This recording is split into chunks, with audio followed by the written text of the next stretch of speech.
नमस्कार, आप सभी दर्शकों का बहुत बहुत स्वागत है संत वाणी चैनल की इस विशेष प्रस्तुति में। दर्शकों, जीवन में कुछ व्यक्ति ऐसे होते हैं जिन पर प्रभु की अद्भुत अलौकिक कृपा होती है। ऐसे ही सद्गुरुदेव भागवत प्रवक्ता योगिनी पीठाधीश्वर अवध सरकार जी हमारे साथ इस समय स्टूडियो में मौजूद हैं, जिनसे हम बहुत सारी बातचीत करेंगे, उनके दरबार के बारे में बातचीत करेंगे, साथ साथ वो भागवत प्रवक्ता हैं उस विषय पर भी बातचीत होगी, धर्म और अध्यात्म के बारे में बातचीत होगी। स्वागत करते हैं अवध सरकार जी का स्टूडियो में। महाराज जी, आपका बहुत बहुत स्वागत है। नमस्कार। बहुत बहुत धन्यवाद। राधे राधे। जय बालाजी। संतवाणी के समस्त दर्शकों को अवध सरकार बालाजी की ओर से बहुत बहुत साधुवाद, धन्यवाद। आप समस्त भक्तों की मनोकामना बालाजी पूर्ण करें, गिरिराज जी पूर्ण करें। भागवत कृपा आप पर हो। श्री राधे श्याम जी। महाराज जी, विशेष अनुकंपा है प्रभु की आप पर, जो आप भागवत प्रवक्ता भी हैं, साथ साथ अवध सरकार का जो दरबार लगता है उसमें आप लोगों की समस्याओं का समाधान भी करते हैं। उस विषय पर बाद में बातचीत करेंगे। पहले मैं जानना चाहूँगी कि ये जो विशेष अनुकंपा है प्रभु की आप पर, कैसे, किस तरह से ये आपने सिद्धि प्राप्त की? देखिए, हमारा जो धर्म है जी, जो अध्यात्म है, हमारा जो सनातन धर्म है, हिंदू धर्म है, इसमें पहले से ही 33 कोटि देवताओं का समावेश है। ब्रह्मा, विष्णु, महेश्वर, तीनों की तीनों इसमें समाहित है। और कृपा जो है वह तपस्या से पाई जाती है। सृष्टि का जब उन्मूलन हुआ तो ब्रह्मा प्रकट हुए और ब्रह्मा जी को दो ही शब्द सुनाई दिए, ता और पा, तप। तप करने से ही चीज़ें आती हैं। तो बाल अवस्था से और पूर्वजों की कृपा से हमारे दादा श्री पूज्य संत, बड़े ही अद्भुत दर्शन थे उनके, सिद्ध रामदास जी नाम था, और उनकी कृपा से और हमने श्रीधाम गोवर्धन गिरिराज जी रह करके तप किया और उसी तप के प्रभाव से हमें इस मुख में वाणी आई भगवत कृपा से, और उस वाणी से भागवत कथा के लिए 14 वर्ष की आयु से भागवत कथा करने लगे। जी महाराज जी, 14 वर्ष की अल्प आयु से आप आध्यात्म की साधना कर रहे हैं, भागवत कथा कर रहे हैं। किस तरह से इस भागवत कथा को आप देखते हैं? क्योंकि बहुत लोग अपने अपने तरह से व्याख्या करते हैं भागवत कथा की। क्या कहना चाहेंगे, क्या सार इसमें समाहित है? भागवत कथा तो साक्षात कृष्ण का ही स्वरूप है। वह साक्षात भागवत नहीं, कृष्ण का ही स्वरूप। श्रीमद् भागवताख्योजम प्रत्यक्ष कृष्ण, वो प्रत्यक्ष कृष्ण ही है। भागवत और कोई दूसरा स्वरूप नहीं, भगवान श्री कृष्ण का ही स्वरूप है। और भागवत में स्वयं भगवान समाहित है।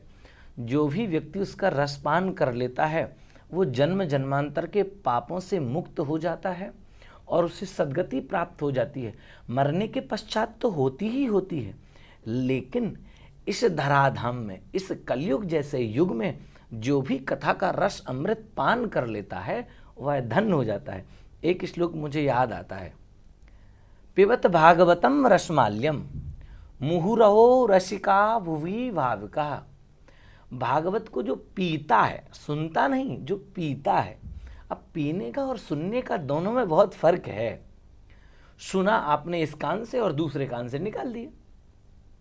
अगर आप किसी भी वस्तु को पिएंगे तो वह मुख से पी जाएगी और कंठ से सीधे हृदय में जाकर के स्थापित हो जाएगी। तो भागवत को सुनना ना कह करके और उसे पिया जाए। और आप पिएंगे कैसे अब? क्योंकि वह तो पोथी है, उसे आप मिक्सी में डालेंगे कि सिल लोढ़ी में डाल करके उसकी चटनी बनाएंगे? नहीं नहीं, उसका जो अमृत है, भगवान कृष्ण की जो कथाएं हैं, जो लीलाएं हैं, जो उन्होंने दीनहीनों पर कृपा की है, एक साधारण ब्राह्मण को ला करके अपने हृदय से लगा लिया और गद्दी पर विराजमान कर लिया। ये अद्भुत बड़ी कृपा जो हुई है, एक साक्षात भगवान ने एक सुदामा जैसे प्राणी को, एक सुदामा ब्राह्मण को, गरीब को, और अपने हृदय से लगा करके अपना स्थान दे दिया। वह कथा भगवान कृष्ण की है, जो समाज को जोड़ने वाली कथा है। वो भगवान के मंदिर में कोई अपना पराया नहीं होता, भगवान के लिए कोई अमीर और गरीब नहीं होता। तो भागवत जिसने भी श्रवण करके पी ली, श्रीमद् भागवताख्योजम प्रत्यक्ष कृष्ण, ये भी वो दर्शन साक्षात भी है और यहाँ भागवत कथा को जिसने पी लिया उसका रस तो अमाल्य है, अमाल्यम, उसकी रस की कोई कहानी ही नहीं। जैसे मैं एक आपको उदाहरण देता हूँ, अब सीजन चल रहा है, फलों में आपको क्या प्रिय है, आप बता सकते हैं आपको क्या प्रिय है? आम प्रिय होगा, सबको ज़्यादा से ज़्यादा आम प्रिय होता है। तो जब आपको आम प्रिय है तो आप कई बार उसको चूसते हैं, मुख में डालते हैं, फिर निकालते हैं, गुठली चूसते हैं, फिर उसका छिकला भी चूसते हैं, तो आपको घिन नहीं आती, आपको घृणा नहीं होती। लेकिन अब आप रोटी को खाइए, फिर बाहर निकालिए, फिर खाइए, ऐसा हो सकता है? बिल्कुल नहीं हो सकता प्यारे दर्शकों, ऐसा आपको बड़ी घृणा होगी। इसलिए जिस प्रकार से फलों में श्रेष्ठ आम का रस है, लेकिन रस तो है, लेकिन उसमें गुठली भी है, उसमें छिलका भी है, उस रस का बाधा करने वाला तो गुठली और छिलका भी है। लेकिन श्रीमद् भागवत कथा के रस में न गुठली है न छिलका है, बस रस ही रस है।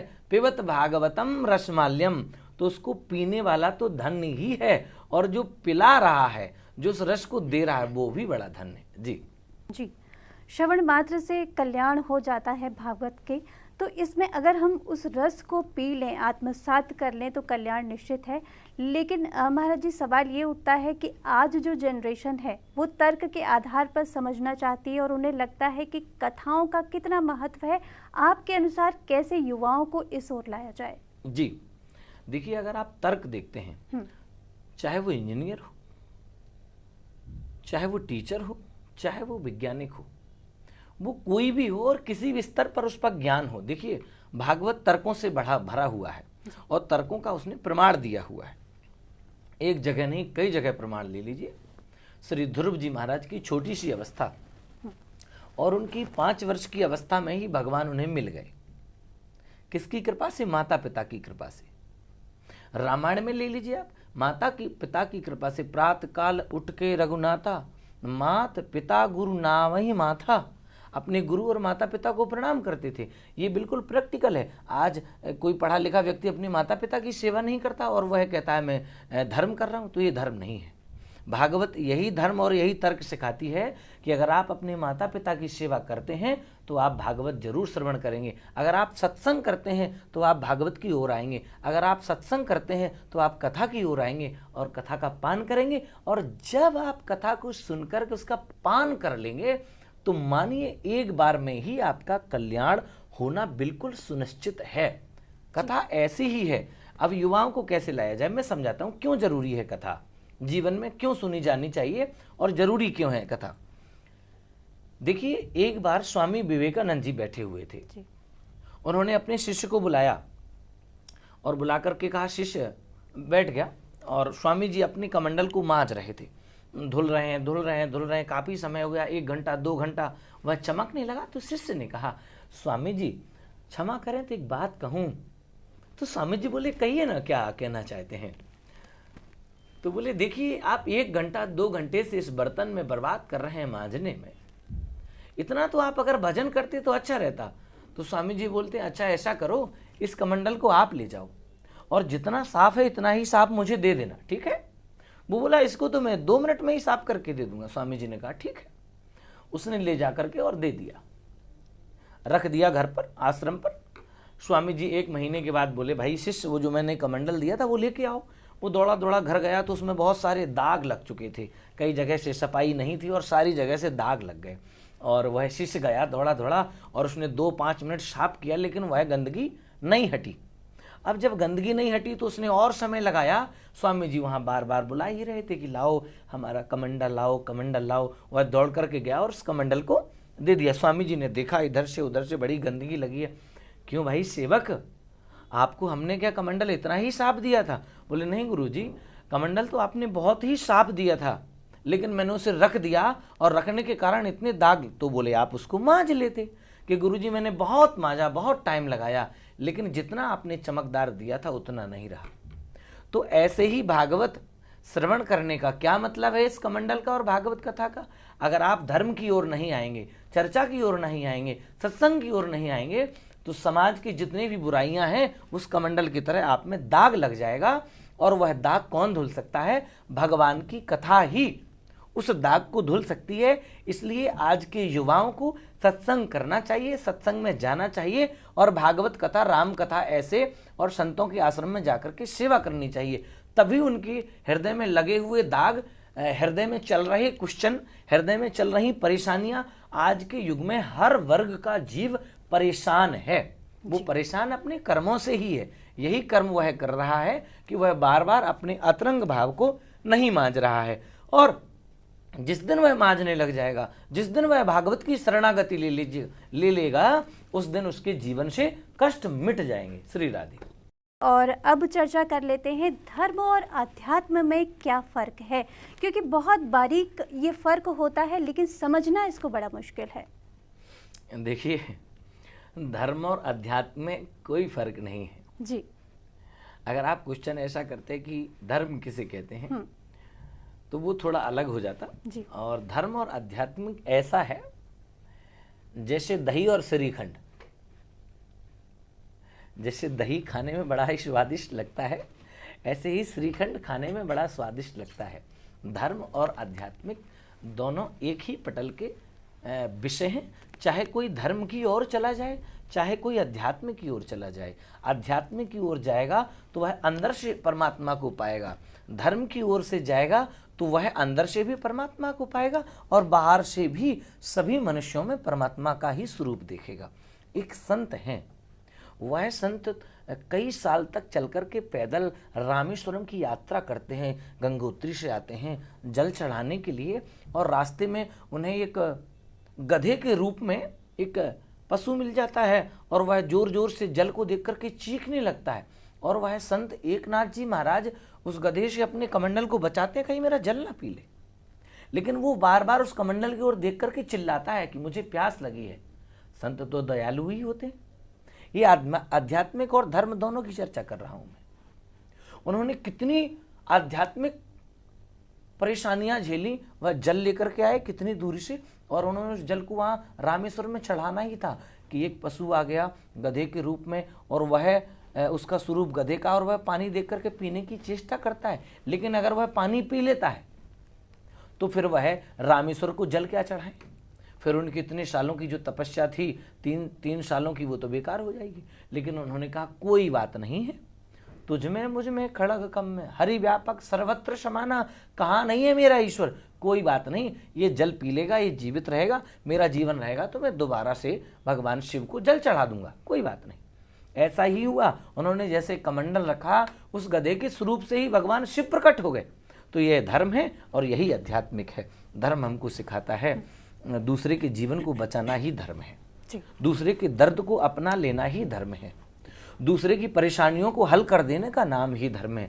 आध्यात्मिक अपने लिए होता है, अपने परिवार के लिए होता है, धर्म संसार के लिए होता है। आध्यात्म जब जीवन में लाएंगे तो उसे दुनिया में भी दे सकते हैं। जी, श्री राधे।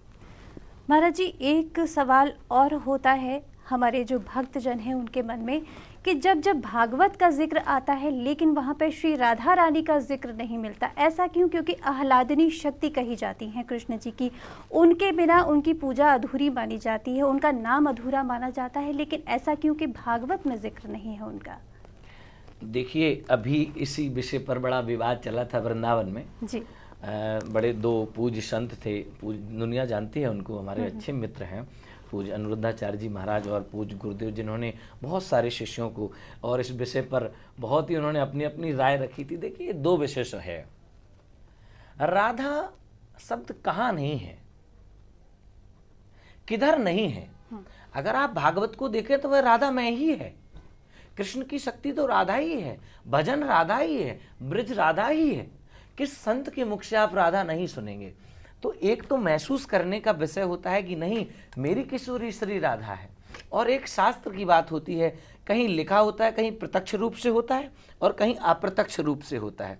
कहते हैं कि श्री सुखदेव जी महाराज की श्री राधा कहने से समाधि लग जाती थी, लेकिन राधा तो चल ही रहा। सब कथावाचक से कहते हैं प्रेम से बोलिए राधे राधे। आप वृंदावन में जाएंगे तो आपको बोलना पड़ेगा राधे राधे। तो राधा कहाँ नहीं है?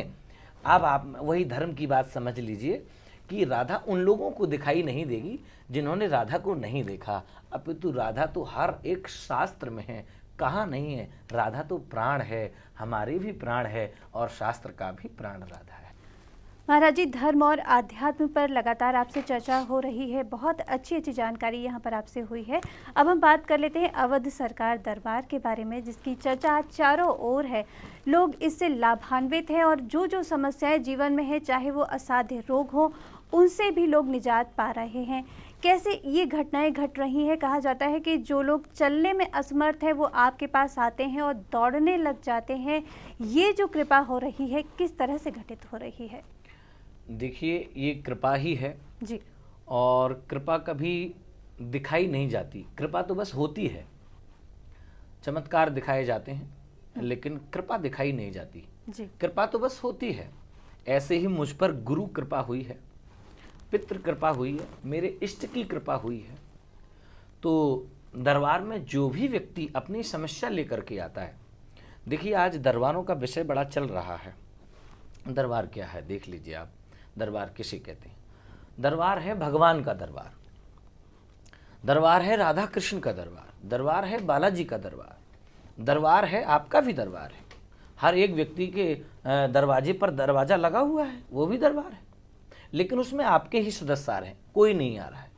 दरबार उसे कहते हैं जो अपनी समस्याओं को लेकर के अलग अलग देश से, अलग अलग प्रांत से लोग आ रहे हों और उनकी समस्याएं सॉल्व हो रही हों। परमात्मा वहाँ साक्षात बैठा हो अपना मुष्टिका लेकर के और लेकर के उन समस्त दुष्ट शक्तियों को भगा रहा हो और अशांति के लोगों को शांति दे रहा हो, बिगड़े हुए कामों को बना रहा हो। दरबार वही है।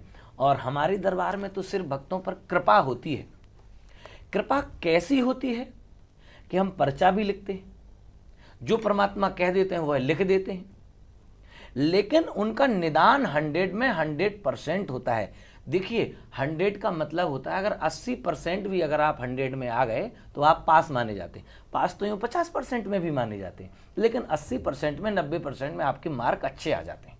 इसी प्रकार से अवध सरकार बालाजी में आपकी समस्याओं का निराकरण होता है, होता था और होता रहेगा। वह ज्योतिष के माध्यम से, वह बालाजी के माध्यम से, वह गुरु कृपा से, इष्ट बल से ये दरबार चल रहा है। गौ माता की सेवा जो हमने सेवाएं की हैं, जो हम सेवा कर रहे हैं, जो हम तपस्या कर रहे हैं, उसके बल पर ये दरबार अवध सरकार बालाजी का दरबार चल रहा है और लोगों पर खूब चल रहा है। लोगों की, अब मैं अपने मुख से क्या कहूँ, ये तो आप अवध सरकार चैनल पर जाकर के या संतवाणी टीवी चैनल पर जाकर के आप देख सकते हैं कि चमत्कार नहीं है कि कृपा है। मैं चमत्कारी नहीं हूँ, मैं चमत्कार नहीं करता, मैं तो सिर्फ कृपा करता हूँ। चमत्कार जो लोग होंगे वो करते होंगे, मैं उन्हें नहीं जानता। मैं तो अपने बालाजी को जानता हूँ, अपने गिरिराज महाराज को जानता हूँ, अपने गुरु भगवान को जानता हूँ, जो वास्तविक आपकी समस्याओं को दूर कर देंगे। जब हम गद्दी पर बैठे होंगे तो आपकी समस्या यूँ दूर हो जाएगी। जय बालाजी। जी महाराज जी, सभी जो हमारे दर्शक हैं उनकी इच्छा जाग उठी होगी कि कैसे इस दरबार में पहुंचा जाए और जो भी समस्याएं हैं, क्योंकि राजा हो या रंक, हर इंसान के जीवन में समस्या होती है, तो कैसे इस महान दरबार तक पहुंचा जाए? देखिए दरबार पे आने के सीधे सीधे साधन है। श्रीधाम गोवर्धन किसी जानकारी का मोहताज नहीं है जी। श्रीधाम गोवर्धन वृंदावन हमारा ब्रजमंडल दुनिया में प्रख्यात है। तो आपको सीधे गोवर्धन आना है और गोवर्धन में ही दरबार लगता है। स्क्रीन पर नंबर दिए जाते हैं, उन नंबरों पर आप हमारे सेवकों से बात कर सकते हैं, अपने नाम रजिस्ट्रेशन करा सकते हैं, ताकि आप लोगों को तकलीफ ना हो आने में, ताकि आप लोगों को वेटिंग ना हो। कई दरबारों में मैं अपने पूज्य गुरुदेव के दरबार की बात तो कहूँगा कि वहाँ नंबर लोगों के आते हैं, लेकिन और दरबारों में लोग हमारे पास में बात आ रही है कि गुरुजी हम फलानी जगह गए थे। मैं नाम नहीं लेना चाहूँगा उन दरबारों का, कि हम फलानी जगह 3-4 बार हुआ है लेकिन गुरुजी मिले ही नहीं।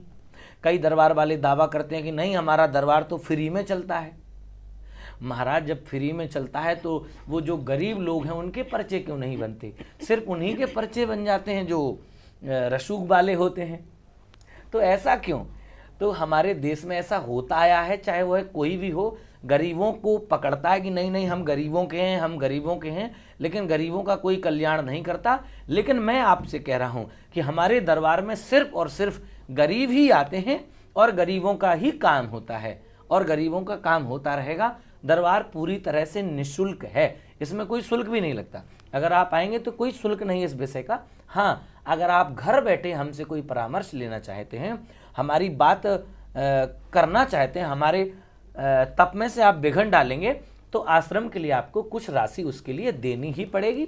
दरबार आपकी श्रद्धानुसार है, दो या न दो, आपसे कोई दान नहीं मांगा जाएगा। जी, गोवर्धन आप आ सकते हैं, स्क्रीन पर नंबर चल रहे हैं, उन पर आप संपर्क कर से गोवर्धन आ सकते हैं। तो दर्शकों, महाराज जी ने यहाँ पर हमें बता दिया है कि आपके जीवन में कोई भी समस्या है तो अवध सरकार दरबार में आप हाजिरी लगा सकते हैं, अपनी जीवन की हर समस्या का समाधान प्राप्त कर सकते हैं।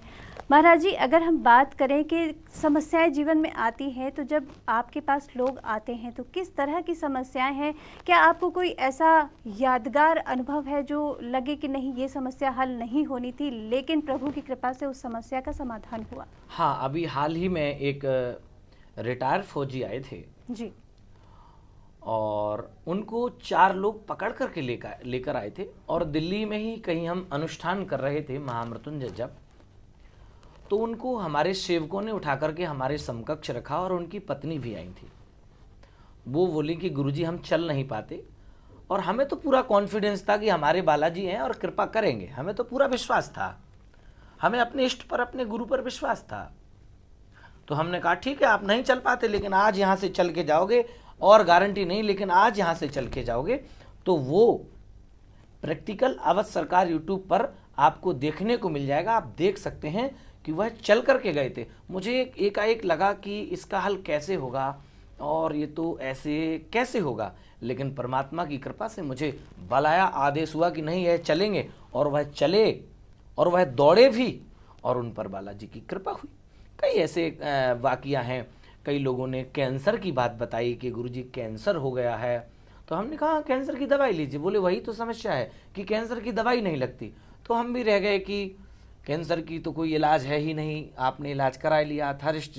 लेकिन फिर हमें एक बात याद आई कि कवन सुकाज कठिन जग माही, जो नहीं हो ये तात तुम पाही। क्या बालाजी, क्या राम जी की कृपा से, क्या हनुमान जी इतना नहीं कर सकते?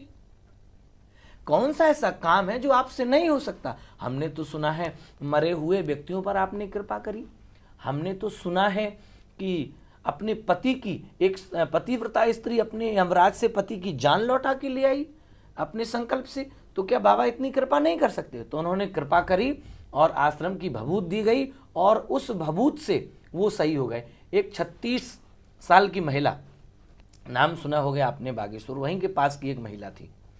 वो 36 सालों से प्रेत बाधा से परेशान थी। उनकी खाल निकल जाती थी, उन्हें दाने पड़ जाते थे, और उनके पति खत्म हो गए, उनकी पति की बहन खत्म हो गई थी, घर में बड़ा कलेश था। वह भी हमने बड़ा 2-3 दिन का समय मांगा उनसे कि देखते हैं होता है कि नहीं। लेकिन बालाजी की कृपा तो कृपा है, और वह भी आज स्वस्थ हैं। आप कहेंगे तो उनका नंबर और वह अपना वीडियो उनका डला हुआ है, और वह सही हो गए हैं अवध सरकार बालाजी की कृपा से। जी जी महाराज जी, क्या प्रक्रिया होती है? पर्ची निकालनी होती है, जन्म तिथि होती है, क्या कुछ उस पर्ची में होता है, क्या प्रक्रिया होती है?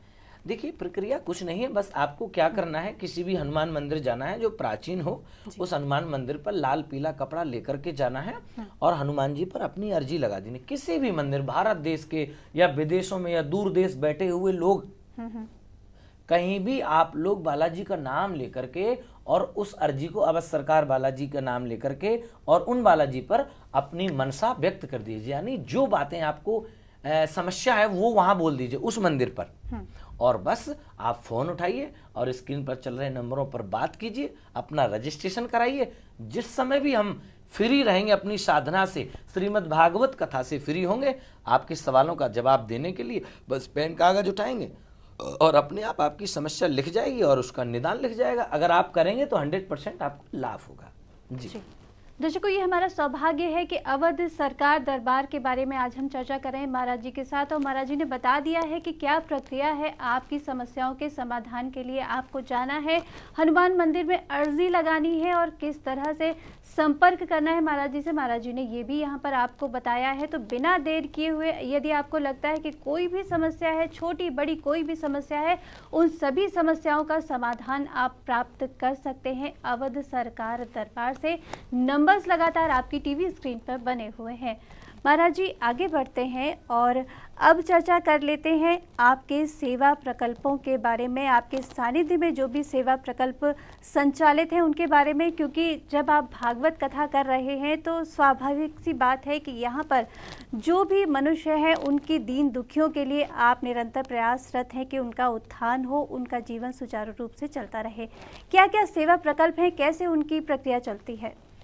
देखिए, श्रीमद् भागवत कथा के द्वारा जी जन जन में और जनमानस में, हरि भक्तों के हृदय में, हर एक सनातनियों के विषय में हम आपको ये बताना चाहते हैं कि हमारे सेवा प्रकल्प क्या है। जैसे कि गौ सेवा। आज अगर सबसे ज़्यादा किसी की हालत खराब है तो वह गौ माता की है। जगह जगह रोडों पर गौ माता दिखाई देती हैं। हमने अभी हाल ही में एक बड़ा विचित्र दृश्य देखा था। हम दतिया की ओर जा रहे थे, एक गौ माता के पेट में टक्कर लगी हुई थी, तो हम वहाँ उतरे और जाकर के उनसे जितनी भी सेवा कर सके तो बड़ा हृदय में दर्द हुआ। तो गौ सेवा हमारा प्रथम प्रकल्प है। दूसरा प्रकल्प हम देख रहे हैं कि वृंदावन की गलियों में जगह जगह संत रहते हैं और वृंदावन में बड़ी सेवाएं चल रही हैं, गोवर्धन में बड़ी सेवाएं चल रही हैं, अद्भुत सेवाएं चल रही हैं। लेकिन अगर अभी कोई ऐसी सेवा नहीं है जो संतों से जाकर के ये पूछे कि आपको बीमार है तो आपको दवाई यहीं दी जाए, तो हमारी अब ये प्राथमिकता से है कि जो भी संत या भक्त हैं, हमारी गाड़ी संतों की उन झोपड़ियों तक जाएगी, कंदराओं तक जाएंगी। जो छुपे हुए संत भजन कर रहे हैं, जिनके हाथ पैर जख्मी है, वो मानसिक तौर से भी बीमार हैं, वह नहीं जा पा रहे हैं, तो हमारी दवाई की गाड़ी, डॉक्टरों की टीम जाकर के उन संतों का इलाज करेगी। गौशाला हमारा सेवा प्रकल्प है। आज की तीसरी सेवा यह है कि आजकल बच्चे जो है वो विदेश चले जाते हैं और वहां से अपने माता पिता को 20,000 50,000 रुपए डाल देते हैं कि आप रहिए। तो सेवादार क्या करते हैं कि उन्हें रात में जगना ना पड़े, तो नशीली दवाइयों का पदार्थ सेवन करा देते हैं ताकि वह सेवा करते रहें। फिर वो मलमूत्र इत्यादि त्यागते हैं, फिर उन्हें वो लताड़ते हैं। नौकर लोग उनकी ढंग से सेवा नहीं कर पाते। मैं ये नहीं कहता कि गरीब लोगों के ही माँ बापों को वृद्धाश्रम में रखा जाता है। अमीर लोगों के माँ बाप भी इंडिया में रह रहे हैं क्योंकि उनके बच्चे सेटल हो गए दूसरे देश पर। अब माता पिता इस देश पर बुढ़ापे में सेवा नहीं हो पाती। तो हमारा प्रकल्प है अति शीघ्र वृद्धाश्रम निर्माण करके और सम्मान घर बनाने का। वृद्धाश्रम घर बनाने का नहीं, हम उन्हें ऐसा ना लगे कि हम किसी के ऊपर बोझ हैं। हम सम्मान घर बनाएंगे उनके लिए, ताकि उन्हें लगे कि हम अपने ही घर में रह रहे हैं और पूरी जिम्मेदारी के साथ रह रहे हैं। दीन असहायों की सेवा, हाँ, एक सबसे बड़ी सेवा भोजन सेवा। हम निरंतर मंगलवार और शनिवार अति शीघ्र प्रसादी बांटने वाले हैं। गौ सेवा चल ही रही है और अति शीघ्र संतवाणी चैनल के माध्यम से हम लगातार आप सभी दर्शकों के बीच, इन सभी सेवा प्रकल्पों के बीच, गौ माता के बीच, समाधान फाउंडेशन के बीच, अवश्य सरकार धाम की ओर से आप समस्त भक्तों को साधुवाद देते हैं। संतवाणी चैनल पर हमसे जुड़ करके और हमारे प्रकल्पों से जुड़ करके इसमें आप अपने जीवन को धन्य करें और हम भी अपने जीवन को धन्य करेंगे। सीताराम, राधे श्याम, जय बालाजी जी।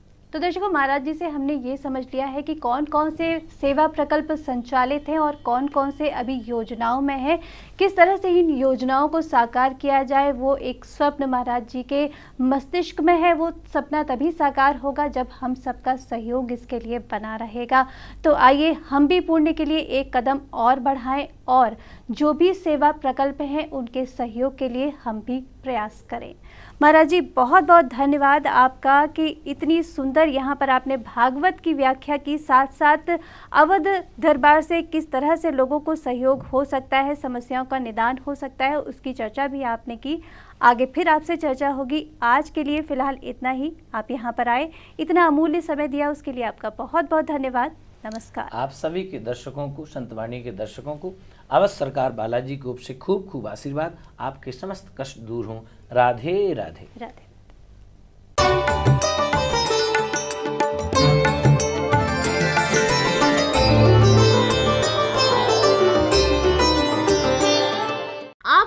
संतवाणी चैनल को सब्सक्राइब करें, वीडियो को लाइक करें, शेयर करें और हाँ, बेल आइकन पर क्लिक करना बिल्कुल ना भूलें ताकि हमारी किसी भी वीडियो की सूचना सबसे पहले आपको मिले।